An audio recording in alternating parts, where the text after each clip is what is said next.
Haji Said Agil Sirot, MA, sebagai Mustasyar PBNU. Dumateng Al-Mukarram, kami persilakan.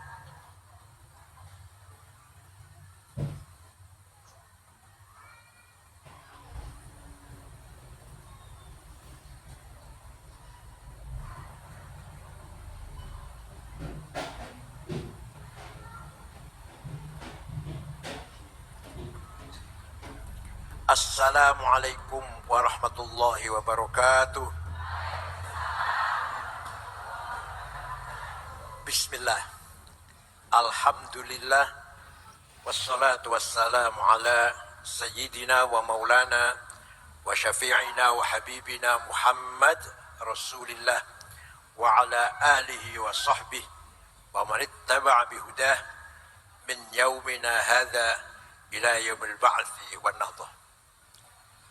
صاحب الفضيلة حضرة المكرم المرشد العام للطريقة الصديقية بحكياي حجي Muhammad Mukhtarullah Al-Mujtaba Mu'ti bersama Ibu Nyai Al-Hajjah Saffatul Ummah Athalallahu baqa'ahuma fi sihatin wa afiyah dukhran lana wal ummah.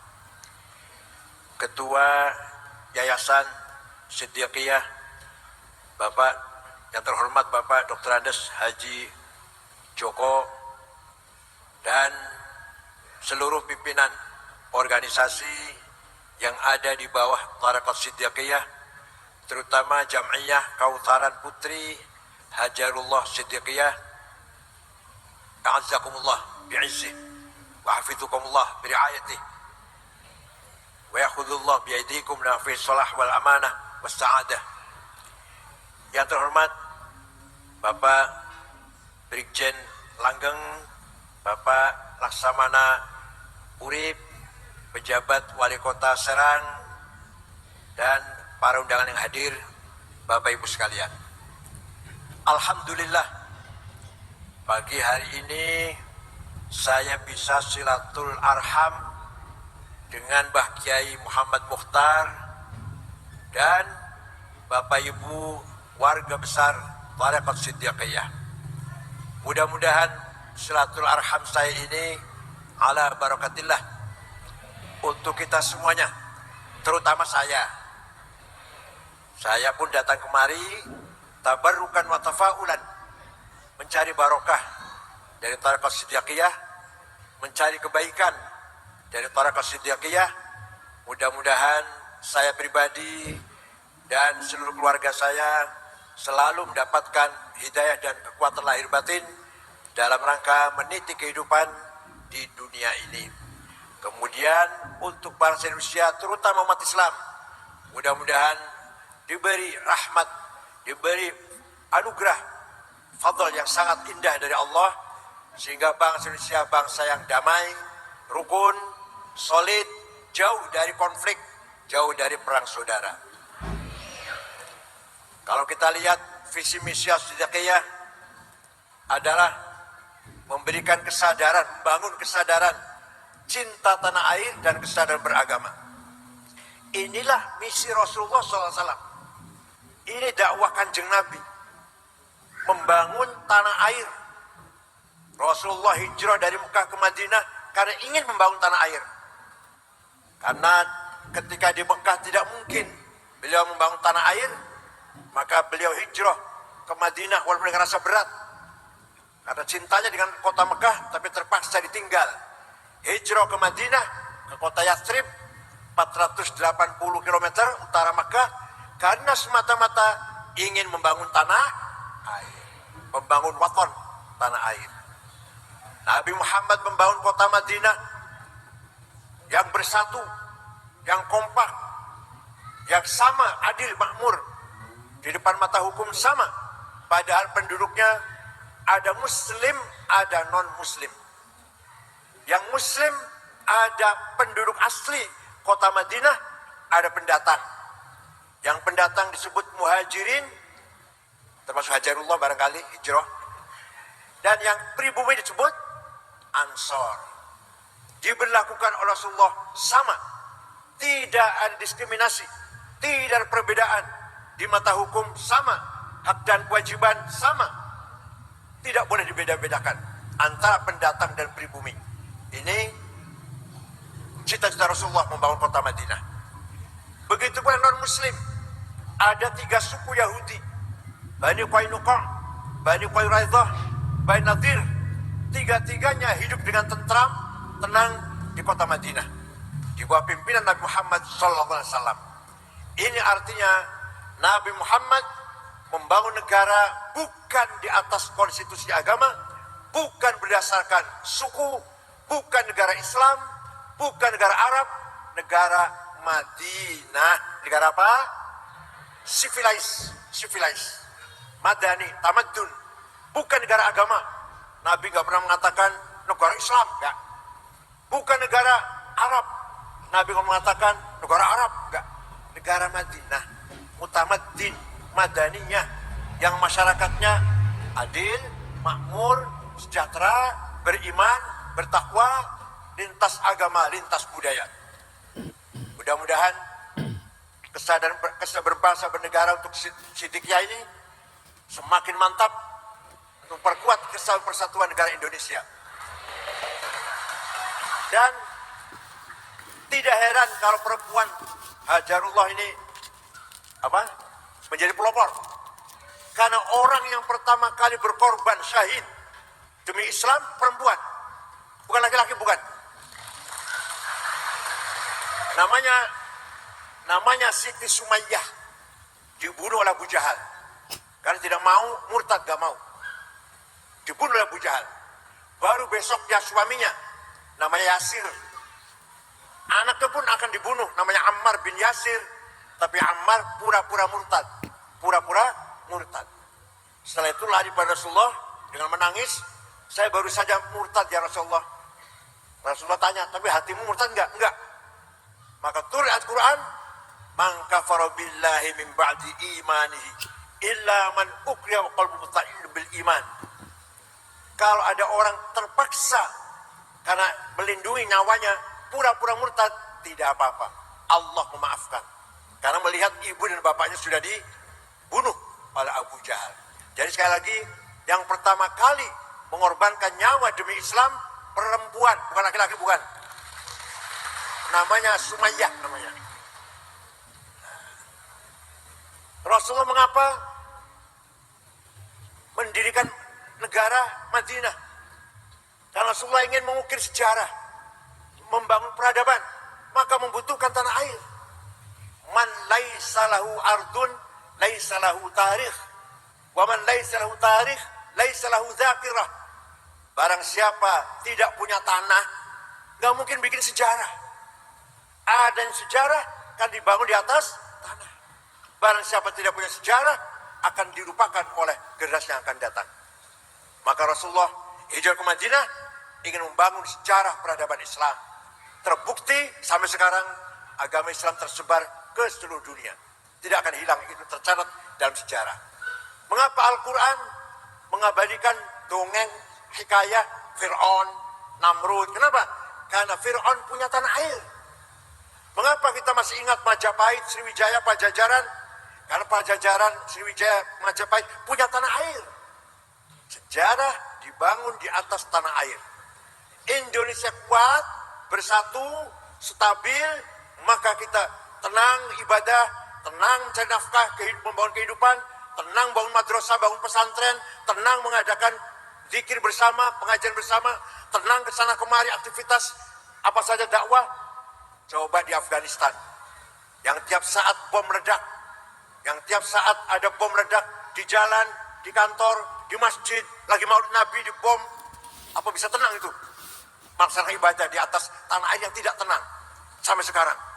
Presidennya hafal Quran, namanya Burhanuddin Rabbani, dibunuh presidennya, hafal Quran padahal katanya antek Amerika, kafir.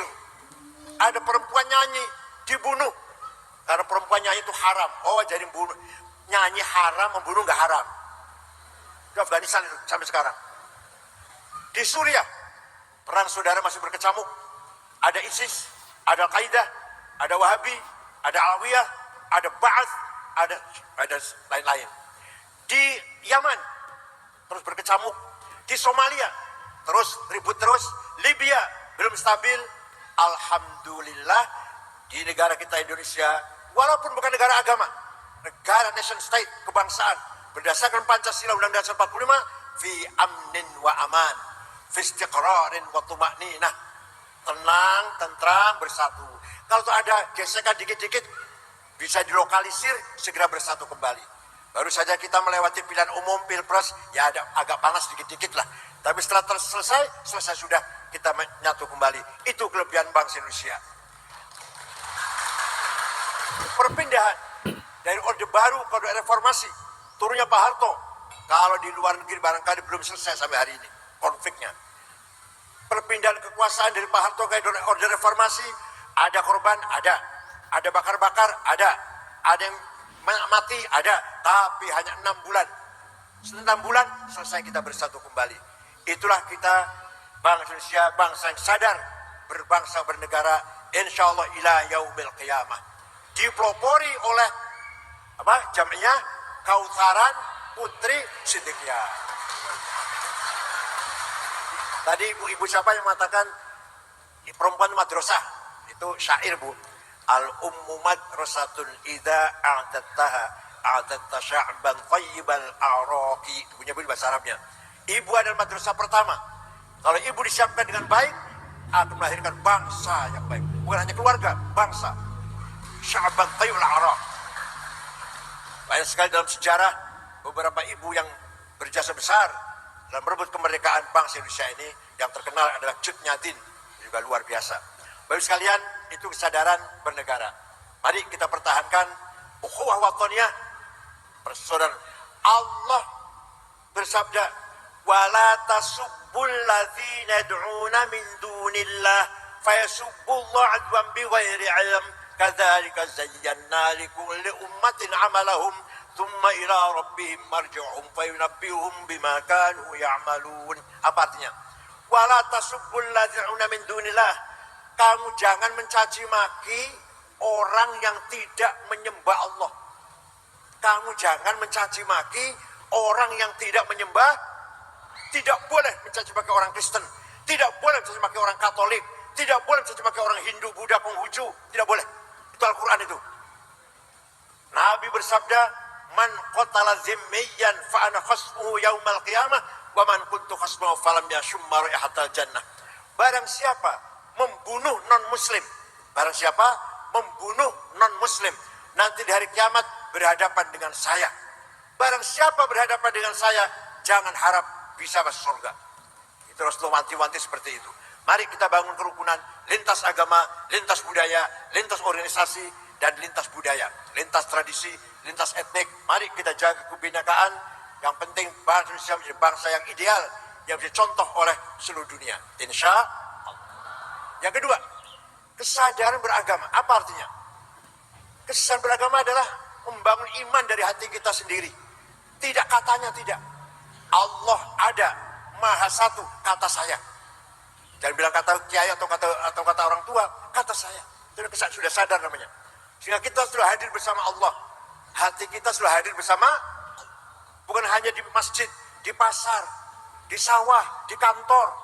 Selalu hadir bersama Allah. Sadar bahwa Allah itu bersama kita. Ketika kita akan menyimpang, ingat Allah melihat kita. Ketika kita akan melanggar hukum, ingat Allah bersama kita, melihat kita, memantau kita. Ketika kita akan melanggar, melakukan maksiat, ingat Allah bersama kita. Itu namanya kesadaran beragama. Bukan hanya, tidak cukup hanya pergi haji tiap tahun, umroh tiap bulan. Enggak, belum tentu itu. Tidak cukup hanya aksesoris, pakai jubah, pakai gamis, enggak cukup itu. Kesadaran beragama adalah kita selalu hadir bersama Allah di mana saja. Paham tidak? Alam ya'ni lilladzina amanu an takhsha'a qulubuhum li dzikrillah wa ma nazala minal haqq wa la yakunu kalladzina utul kitaba min qabl fatala 'alaihimul amadu faqasat qulubuhum wa katsirun minhum fasiqun. Wahai orang beriman, kapan kamu mempunyai hati yang khusyuk, yang khudur, hadir bersama Allah? Kapan? Hati ya hati. bukan hanya lisan, bukan. Hatimu khusyuk, hudur, hadir selalu bersama Allah. Lidzikrillah, ingat pada Allah. Wala yakunu kal mama nazal haq, kapan hatimu menjadi tempatnya kebenaran, menjadi tempatnya sidik, kejujuran. Sudah Bu, sudah? Hati kita menjadi tempatnya zikir pada Allah dan tempatnya kejujuran. Wa ma nazala minal haq. Nabi Muhammad punya sifat wajib 4, wajib jujur, wajib sidik. Kata orang, ada ngomong, yang wajib sidik itu Nabi Muhammad, kalau saya bukan Nabi. Yang wajib jujur Nabi Muhammad, kalau saya bukan Nabi, jadi gak wajib jujur. Waduh. Kalau Nabi Muhammad bohong 1 kali saja, dilaknat oleh Allah. Maka Nabi tidak pernah bohong. Umatnya pun harus tidak pernah bohong. Dengan adanya hilangnya sidik, korupsi di mana-mana. Hilangnya sidik, penyelewangan, penyimpangan, pelanggaran di mana-mana. Gak usah bicara negara, bicara suami istri. Istri tidak sidik, suami geger. Suami tidak sidik, istri ribut. Ya tidak? Kira-kira banyak mana suami dan istri yang tidak jujur? Banyak mana suami atau istri yang tidak jujur? Banyak mana Pak suami atau istri yang tidak jujur? Berarti gak ada yang jujur nih, gak ada yang jujur ini. Wa innamal umamul akhlaqu ma baqiyat fa inhumu zahabat akhlaquhum zahabu. Bangsa ini bisa martabatnya dimuliakan oleh bangsa lain, martabatnya tinggi kalau akhlaknya baik. Kalau akhlaknya jelek walaupun agamanya benar. Afghanistan, dari saya contohkan Afghanistan, 100% muslim. Hanya 7 suku, 97% ahli sunnah, mazhabnya Hanafi, tarekatnya Naqsyabandiyah. Tapi perang saudara sudah 40 tahun, hancur akhlaknya, martabatnya hancur. Tapi kalau negara, bukan negara Islam, tapi jujur semuanya. Contoh, negara Mali, Afrika Barat, di ibu kota Tembakto, tidak ada rumah ditutup pintunya, tidak ada rumah ditutup jendelanya, tidak ada sepeda motor masuk ke rumah, ditinggal di halaman, kuncinya masih gantung.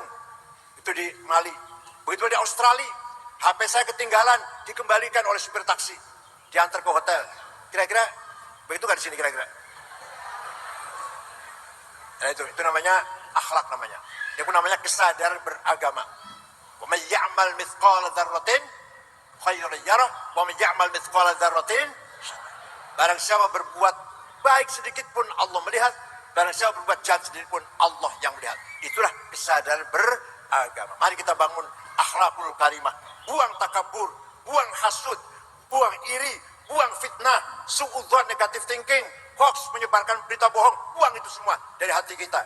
Isi dengan sabar, tawadhu, mahabbah, cinta, ridho, syukur kepada Allah. Itulah ciri khas jam'nya Kautsaran Putri Siddiqiyah. Zikir pada Allah ada 4 tingkatan. Ada zikir la ilaha illallah, lisannya ngomong gitu, hatinya kosong, jalan-jalan ke mall hatinya. Itu zikirnya orang fasik. Ada zikirnya lebih naik lagi, lebih tinggi lagi. La ilaha illallah wa qalbu yafham ma'na.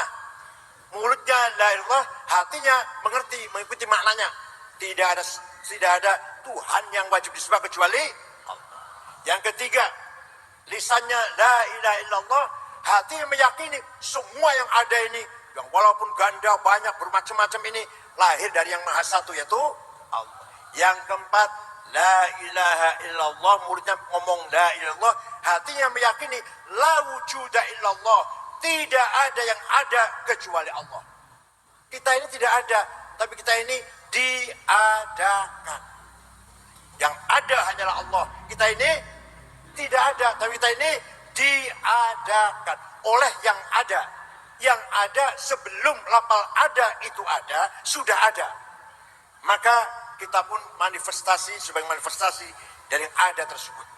Mari kita tingkatkan kesadaran beragama kita, kesadaran cinta tanah air kita, maka insya Allah kita akan hidup fi sa'adah, bahagia, selamat fit dunya wal akhirah.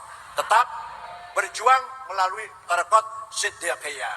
Tetap ikut taat pada Mursyidil Am, Bah Kiai Mukhtarul Mustaba, Mu'ti, insyaallah kita semuanya ala barakatillah, ala syafaati Rasulullah sallallahu alaihi wasallam. Terima kasih, syukran wa dumtum fil barakati wan najah. Wallahu a'lam bishawab. Wassalamualaikum warahmatullahi wabarakatuh.